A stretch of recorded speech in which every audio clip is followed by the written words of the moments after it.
But these are sites that are fascinating because they make us confront an element of the past which is almost beyond human comprehension. I mean, you have the extinction of the dinosaurs 65 million years ago, which is a time span that humans can't really comprehend. But as soon as you start to make these animals present in people's lives, then you challenge that.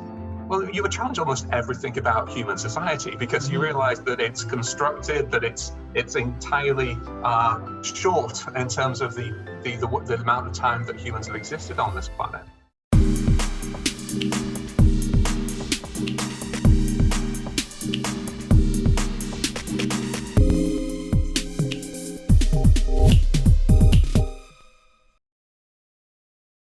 Thank you for watching this video.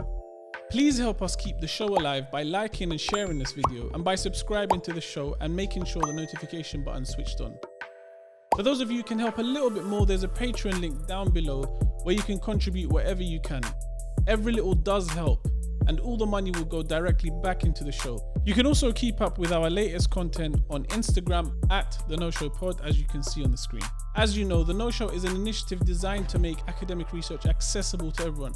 So do contribute to the conversation, leave some questions, have a discussion, and I'll make sure I get back to everyone. So Ross, thank you so much for joining me on The No Show. I'm really pleased to have you. No, a pleasure to be here. Excellent. Your research is really diverse.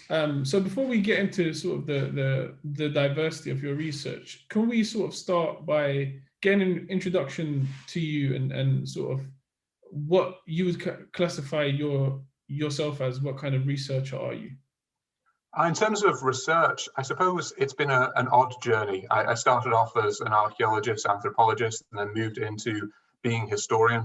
I would say that my research is interdisciplinary, but it is always connected to the ways in which people form a sense of place. So if I was to categorize it, I would say I am a historian of place, because I like the way in which we can understand, we can examine, and we can challenge the ways in which our society is organized by looking at the ways in which we construct a sense of place, a sense of idea, a sense of community, a sense of identity.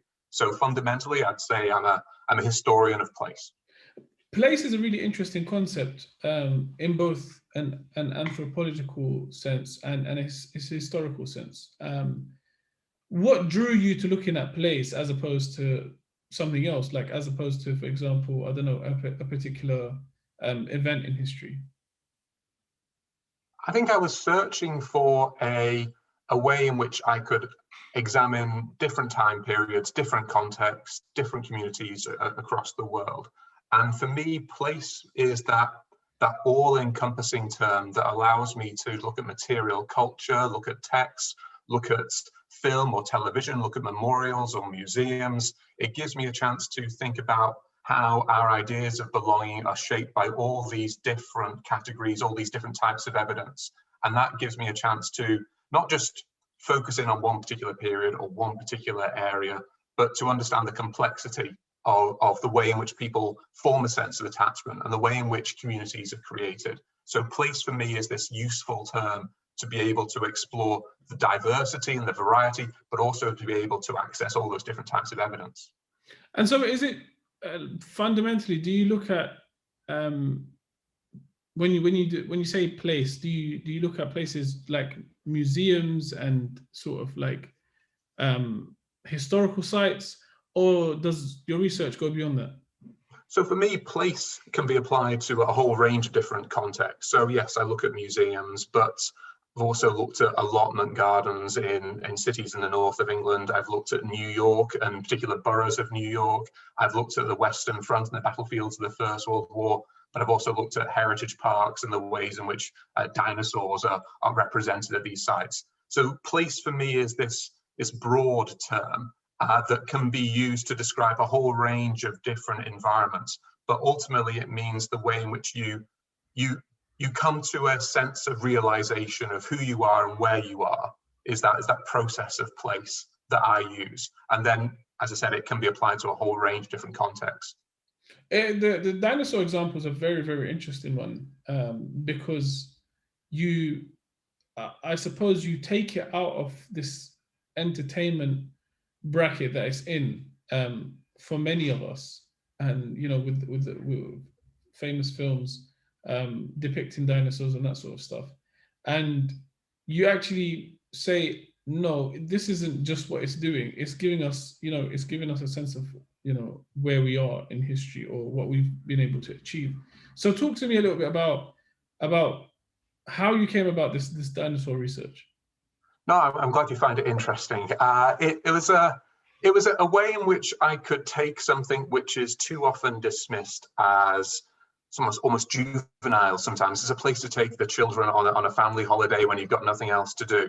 But these are sites that are fascinating because they make us confront an element of the past which is almost beyond human comprehension. I mean, you have the extinction of the dinosaurs 65 million years ago, which is a time span that humans can't really comprehend. But as soon as you start to make these animals present in people's lives, then you challenge that. Well, you would challenge almost everything about human society, because you realize that it's constructed, that it's entirely short in terms of the amount of time that humans have existed on this planet. And the dinosaur research came about from a walk through a park in London, where you have the original dinosaurs that were put up for the Crystal Palace exhibition in the 1850s. Now, these were pieces of concrete sculpture that were put together to entertain visitors. But this is the beginnings of dinosaur parks. This is the beginning of the public fascination for dinosaurs. And that fascination, I think, is important not to dismiss, because sometimes you can get the idea that dinosaurs are just this piece of entertainment to be depicted in novels and films and theme parks. But they offer us a chance to reflect. They offer us a chance to confront the way in which humans are just one element in the wider global history of this planet. That they are a fairly recent addition to this planet as well. And the extinction of dinosaurs gives us a chance to reflect on the damage that we do to our planet. The dinosaurs are a far more successful group of animals than humans were. They existed for millions of years. Humans have only a couple of 100,000 years of development, really. We are relatively recent, but we are also doing incredibly huge amounts of damage to the planet. So being confronted with a species that existed long before us, that we have never encountered as a species ourselves, gives us this long-term time perspective, and it gives us a point of reflection that goes beyond anything else that we have, I think, to give us that challenge to our way of thinking, that we can change and adapt, and we have to be able to address the problems that the Earth faces because of the environmental crisis. I think this is a fantastic proposition, that rather than just looking back at history and just looking at, this history that we can't even, begin to, make sense of, and just looking at it and maybe using it for entertainment purposes and that sort of stuff. And I think even beyond just the educational aspect of, the dinosaurs look like this and they were, the fact that you're approaching it from in a very dynamic way and talking about using this to look at the future, I think it really does help, just off the top of my head, with things like educating young people about the damage that's happening to the environment and the damage that's happening to the Earth. And I think this approach is phenomenal, but do you think this approach is widely adopted? I think I'd like to think it can be, and I like to think it should be.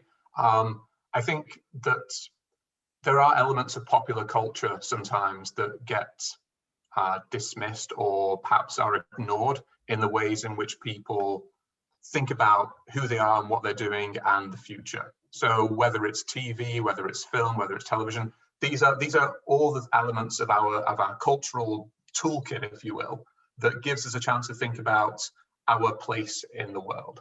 And too often elements of that popular culture are regarded as being almost ephemeral, right? Or they can be dismissed really easily. They're not regarded as essential. They're not regarded as being the ways in which people should think about the world. They're not regarded as ways in which we should act, and they tend to get forgotten about.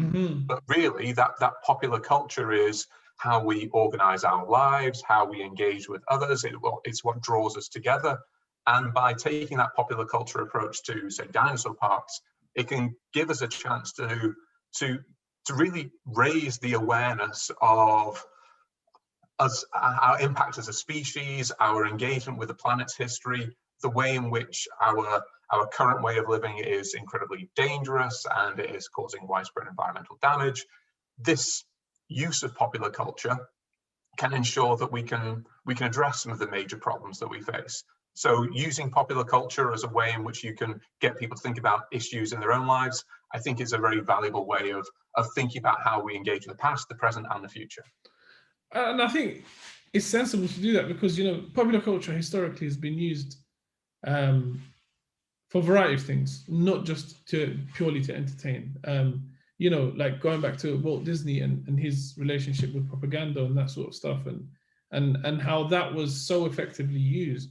Why not then use those same tools that we have that are so widespread and, you know, loved by so many people? Why not use those tools to create this paradigm shift in how we look at, you know, our relationship with the earth and with the environment? I think these are really interesting points. I want to sort of, like, from here jump into a relevant sort of topic that you're working on, which is the history of health and safety in Britain and the US. So did that come about because of COVID? It's a huge leap, but it didn't come about because of COVID. No, my interest in health and safety came about because I was interested in the changes that occur in workplaces, in the places that we spend most of our lives in sometimes, and how that idea of responsibility has shifted. Who bears responsibility for our safety and well-being in the places that we work in? So I was interested in how the changes in legislation come about, the ways in which workers groups and workers movements campaign for greater health and safety, and the way in which ideas about responsibility are shifted from government to corporations to individuals, and how that evolves over time. So for me, that shift into health and safety was looking at how we can look at issues of responsibility and who bears responsibility for our well-being at the places where we work. And so with this research, what are you, I mean, have you concluded it, or is it still ongoing? It's still ongoing. So I had a couple of articles which examined the development of health and safety in New York in the late 19th and early 20th century, and the way in which that idea about health and safety shifts from being something that government should be responsible for, to corporations should be responsible for, to then employees should be responsible for.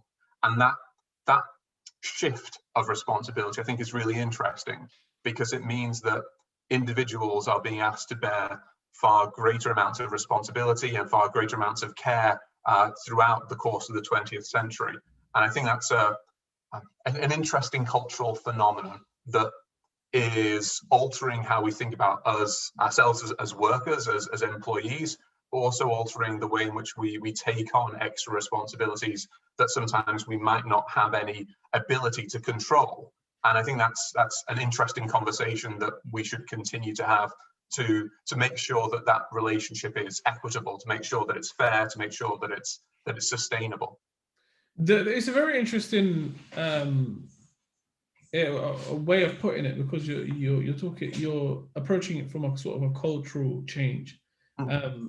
Whereas somebody could argue and say, actually, this is fundamentally a big business capitalist change. That's, I mean, if we look at all the headlines about companies like Amazon or companies like Sports Direct, where, you know, in the heart of the pandemic, their health and safety, money was, you know, the precedent, or money was sort of prioritized over health and safety. So could it not be argued that this is sort of a manufactured cultural shift as opposed to, you know, just society changing?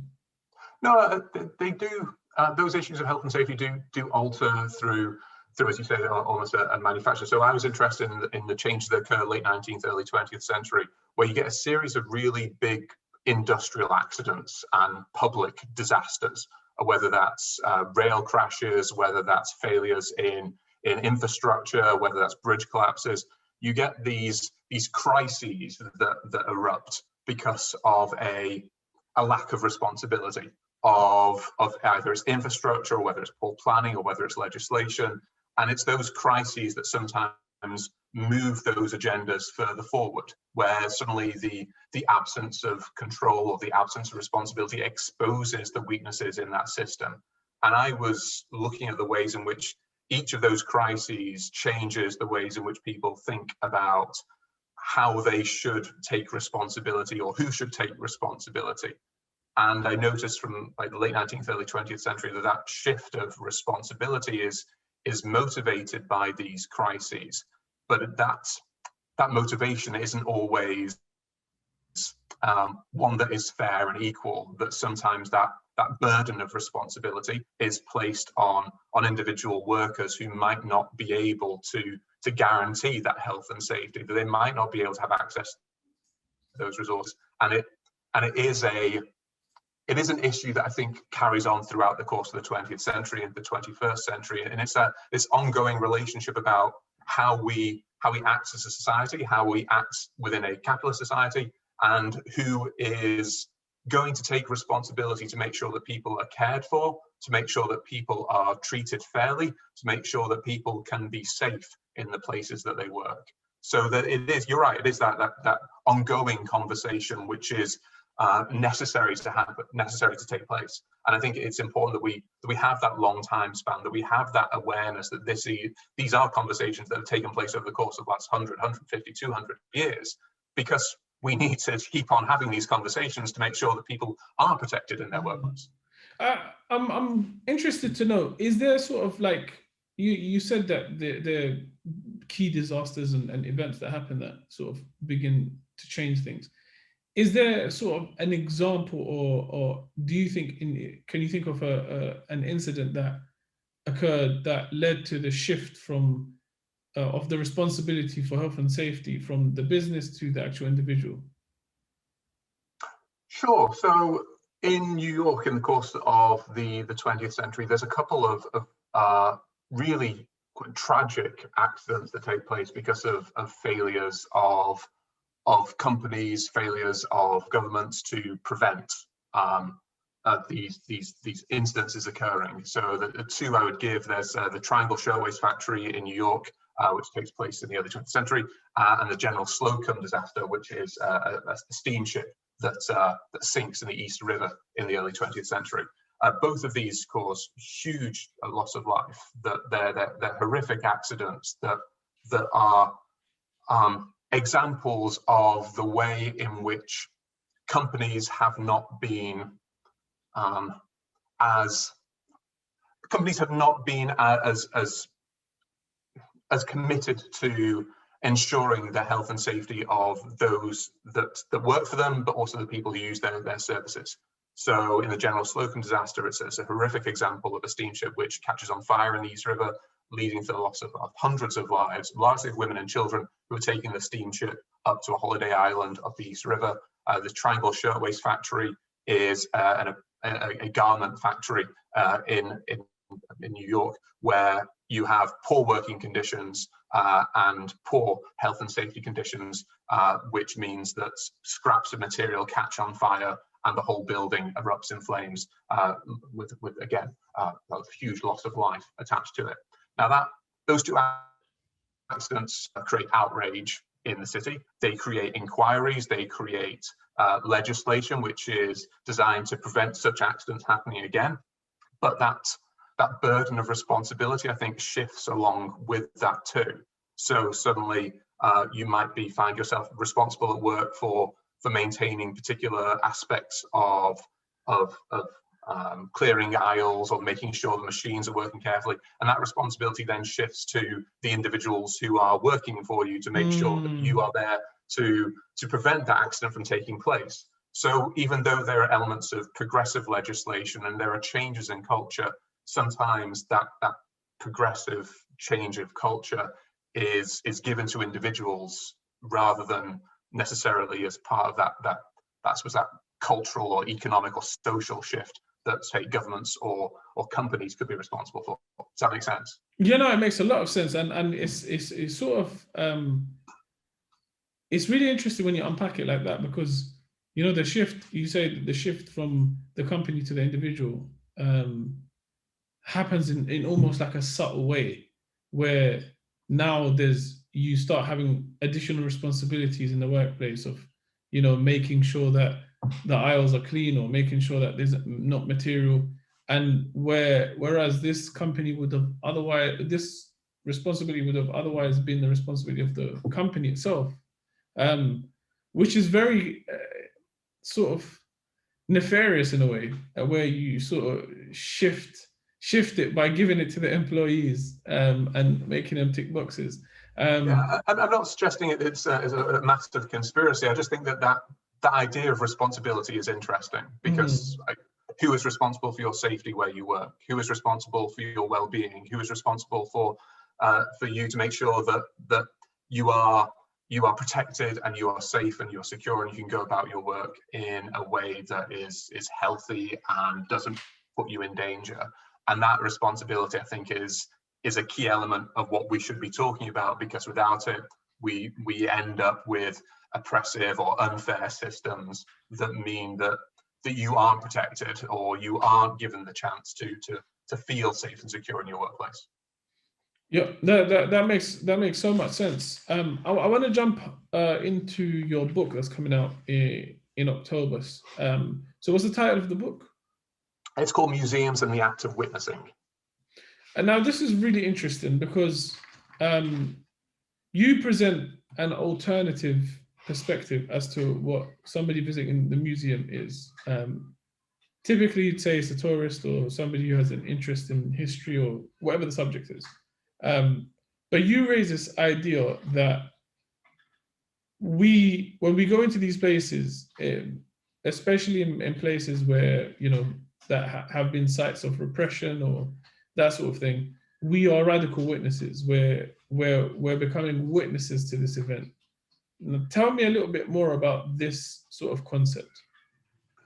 So I was really interested in what it means to go to a place where you can see the history of oppression and authoritarianism, genocide or conflict, and what you take away from that engagement, and how you respond to that history, and how it changes the way in which you live, and how it might change the way in which you act towards others. And to do that, I became quite interested in the idea of witnessing. So I traced the history of witnessing and what it means to bear witness through its religious and cultural and legal and political aspects over the course of, well, about 2,000 years, really. It's a very short potted history of what it means to bear witness.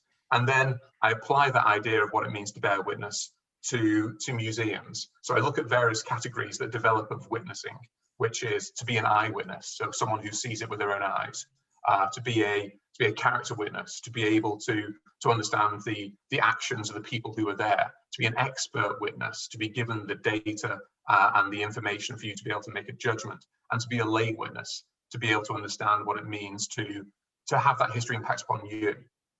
And I apply that to museums of basically trauma over the course of the 20th century, to describe how we have created systems of representation that are used to ask visitors to think about the past, to be an eyewitness, or to be an expert witness, or to be a character witness or a lay witness, to think about their relationship to that history. And I think about the ways in which we can challenge those concepts of witnessing. Not that they're bad in themselves, but that we are faced with crises of political equality, cultural equality, social equality, and that by looking at examples of the past, we can start to think about how these are points of history that have made our society. And if we bear witness to them in particular ways, we can think about how we can challenge those structures of inequality today. So from my work, I argued that instead of thinking about being an eyewitness or being a character witness or an expert witness or a lay witness, you can talk about being a radical witness, where you can think about a history of a traumatic event that perhaps you have no cultural affiliation to, you've got no national affiliation to, but you understand that it's an event that has made the world what it is today. That is an event where others have suffered, and it is your responsibility, it's your ability to know that this event has taken place, and to know that you can act upon it in the future, to know that you can bear witness to that event and to consider it as part of your own life, not some distant aspect of somebody else's from another part of the world, in another climate, in another country, but part of your own life, the way in which you work, the way in which you think, the way in which you interact with others. And that's not to burden people with this great sense of responsibility and trauma. It's to ask people to think about the ways in which you connect to others and the ways in which you form moral and ethical connections to others. And being a witness, being a radical witness, gives you a chance to access that connection. So, I mean, what would you say to somebody who then argues in looking at this type of witnessing, we're essentially falling foul of potential propaganda? Mm-hmm. So, for instance, I know that the relationship Turkey historically has had with acknowledging the genocide of the Armenian people, they've maintained the position that there was no such thing as a genocide. I don't know what you guys are talking about. And the sites that they may have had in Turkey would be manipulated in a way to present their argument. And so then me as a radical witness, I turn up and then I look at this site, or I look at this museum that, you know, showcases Armenians living in this, you know, comfortable life and that sort of thing. Would that then not make me just a subject to manipulation? I think to be a radical witness is not to be a passive recipient of data. I think the idea of being a radical witness is someone who can be a critically informed individual. So yes, over the course of the 20th century, there have been episodes and events of repression and genocide and authoritarianism. There have been ways in which people have subjected others to violence and committed atrocious acts of murder against one another. My point is that I think instead of bearing witness to those events in a really passive way of acknowledging them and saying this happened and moving on, that these are events which have shaped our society. And no matter if those events occurred across the other side of the world or whether they were a part of your community's history, that they are still part of everyone's acknowledgement, that you can be a critical, radical witness who can understand the impact that these events have had upon others, but also to acknowledge that these are events that have happened to you as well, that these are events that you understand took place and the world that we live in today. I think there's this great quote by Thomas Paine, the great radical writer, who said, "Time makes more converts than reason." Mm-hmm. And sometimes the traditions of thought and the ways of doing things become embedded, and people continue with them because they think that's just the way things have always been. However, there are different ways of living, there are different ways of acting, there are ways in which we can address the inequalities that exist in our society. And part of that is understanding that our past, our histories, whether they are our own or whether they are other people's on another part of the world, they are important to be acknowledged, they're important to be part of our lives, rather than just be looked over and rather than just be passed along as you learn about the history of the 20th century from a textbook, that these are events that are lived and can be lived by us because we are able to bear witness and able to be responsible for remembering those acts that have taken place. So when is the book due for release? That'll be October of this year. Oh, so October. So what we'll do is we'll link the book to the episode when the book comes out, because I think this is a really important, I think this is a really important read, and I think when we sort of challenge our preconceived notions about what history is, as opposed to what history could be, I think we then create a real sort of educated mind when you're looking at history, as rather than just, you know, falling into the trap, like you mentioned, of becoming a passive witness. And this is something that we definitely encourage. So I think your work as a body of work, if you don't mind me saying, I think it's incredible and so diverse.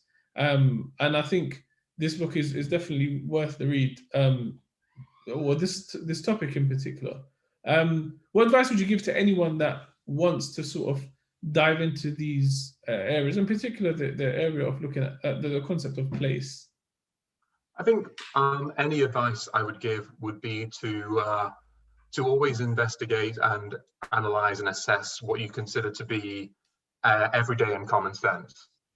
The stuff that takes place almost automatically in the world around you, because it's the everyday and the commonplace which sometimes can be the most dangerous elements of society and the most repressive elements of society, because they're so embedded in how we live and how we do things. So anyone who is, I suppose, interested in history or archaeology, anthropology, geography, politics, it's always to examine the everyday and the taken for granted, because it's there that our society is made, that the ways of thinking are created, and it's there where fundamental change can take place to address the problems that we face.